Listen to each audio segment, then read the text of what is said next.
ಮುಳ್ಳಯ್ಯನಗಿರಿಯಲ್ಲಿ ಗಾಯಗೊಂಡ ಹುಲಿಯೊಂದು ಸಂಚಾರ ಮಾಡ್ತಾ ಇದೆ. ಉರುಳಿಗೆ ಸಿಲುಕಿ ನರಳಾಡ್ತಾ ಓಡಾಡ್ತಾ ಇದೆ ವ್ಯಾಘ್ರ.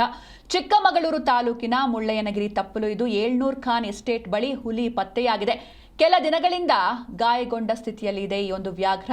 ಹಾಗೆ ಅರಣ್ಯ ಇಲಾಖೆ ಹುಲಿ ಸೆರೆಗೆ ನಿರಂತರವಾಗಿ ಕಾರ್ಯಾಚರಣೆಯನ್ನು ನಡೆಸ್ತಾ ಇದೆ.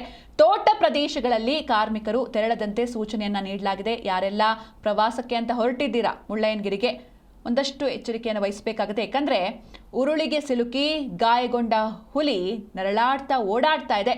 ಸೊಂಟದಲ್ಲಿ ನೇತಾಡ್ತಾ ಇರೋ ಉರುಳಿನ ಜೊತೆಯೇ ವ್ಯಾಘ್ರನ ನೋವಿನ ಸಂಚಾರ ಇದು. ಇನ್ನು ಸಚಿವ KJ ಜಾರ್ಜ್ ಒಡೆತನದ 700 ಖಾನ್ ಕಾಫಿ ತೋಟ ಏನಿದೆ, ಆ ತೋಟದ ಬಳಿ ಈ ಒಂದು ಘಟನೆ ನಡೆದಿದೆ. ಮುಳ್ಳಯ್ಯನಗಿರಿ ತಪ್ಪಲಿನ 700 ಖಾನ್ ಎಸ್ಟೇಟ್ ಬಳಿ ಉರುಳಿಗೆ ಸಿಲುಕಿದೆ ಹುಲಿ. ಕಳೆದ 4-5 ದಿನದಿಂದ ಉರುಳಿನ ನೋವಿನೊಂದಿಗೆ ಬೇಟೆಯಾಡ್ತಾ ಹುಲಿ ಸಂಚಾರವನ್ನ ಮಾಡ್ತಾ ಇದೆ. ಜಿಂಕೆ ಹಾಗೂ ಕಡವೆಯನ್ನ ಬೇಟೆಯಾಡಿದೆ ಹುಲಿ. ಪ್ರಾಣಿಗಳ ಕಳೆ ಬರಹ ಕೂಡ ಪತ್ತೆಯಾಗಿದೆ.